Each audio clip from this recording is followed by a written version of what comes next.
রাজধানীতে রাতের আঁধারে সড়কে বিকট শব্দ ছড়িয়ে বেপরোয়া গতিতে ছুটে চলে অত্যাধুনিক মডেলের রেসিং কার ও বাইক। ট্রাফিক সিগন্যালের তোয়াক্কা না করে ৩০০ ফিট সহ পাঁকা সড়কদের ভয়ঙ্কর প্রতিযোগিতা মাঝে মধ্যে হয়ে ওঠে প্রাণঘাতী। অভিযোগ আছে, প্রভাবশালী পরিবারের সন্তান হওয়ায় ব্যবস্থা নেয় না পুলিশ। যদিও ডিএমপি ট্রাফিক বিভাগের অতিরিক্ত কমিশনার মোহাম্মদ মনিবুর রহমান জানান, ডিউটির সময় চোখে পড়লে ব্যবস্থা নেওয়া হয়। বিস্তারিত বিল্লাল হোসেনের রিপোর্টে।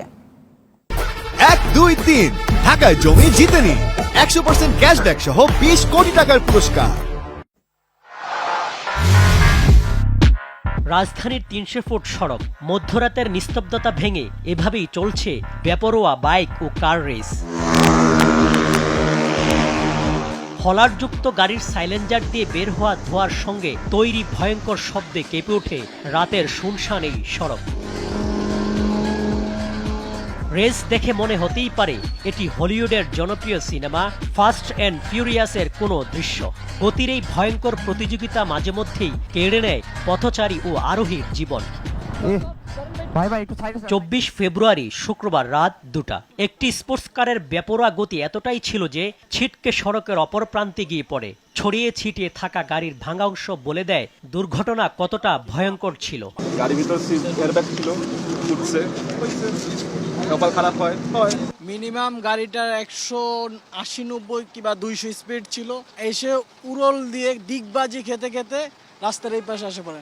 একজনের টাইনার বাঁকা পরে যে আরেকজন নিজে ভিড়েছে, পরে হেরে টাইনা আমরা বার করে পরে মেডিকেল পাঠাইছি। রাত যত গভীর হয় ঢাকার নানান জায়গা থেকে ৩০০ ফিট এক্সপ্রেস ওয়ের ইউটার্নে জড়ো হয় স্থানীয় ও ফেসবুক ভিত্তিক বিভিন্ন গ্রুপ। তাদের সাথে থাকে উঠতি বয়সের তরুণীরাও। বন্ধু পিস্তল 120-এ মারি, আর সেরি পিস্তল পুরো যতক্ষণ টপে মারতারি। এইটা দাম মারি না, আমি জিএসএক্স এর দাম। আমার গ্রুপের নাম নুব রাইডার ঈশা। আজকে আসছি 8-9 জন একসাথে। পুলিশ ধরে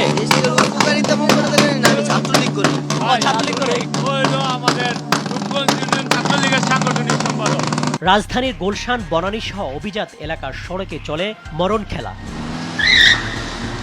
তাদের বেপরোয়া গতি গাড়ি চালানো দেখে আতঙ্কিত হয়ে পড়ে নগর পরিবহনের অন্য চালকরাও।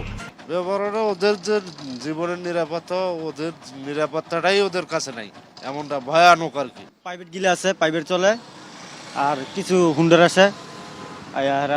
প্রাইভেট কার রেসিং এর সরকারি ও পুলিশের স্টিকার যুক্ত গাড়িও দেখা যায়। এ বিষয়ে ট্রাফিক বিভাগের সঙ্গে একাধিকবার যোগাযোগের চেষ্টা করে দায়সারা বক্তব্য পাওয়া যায়। সকাল থেকে রাত 10:30 পর্যন্ত ডিউটি করি। অনেক সময় আমাদের এই সময়ের মধ্যে যদি পড়ে তাহলে আমরা ব্যবস্থা নেই, আর এর মধ্যে যদি এর বাইরে যদি পড়ে তাহলে ওই যে থানার টহল পার্টি থাকে, তাদের ইনস্ট্রাকশন দেওয়া থাকে, তো তারা তখন তাদের বিরুদ্ধে ব্যবস্থা নেওয়ার সুযোগ থাকে আর কি। রাতের সড়ক নিরাপদ রাখতে উচ্ছৃঙ্খল যুবকদের বিরুদ্ধে কঠোর ব্যবস্থা নেওয়ার দাবি সাধারণ মানুষের।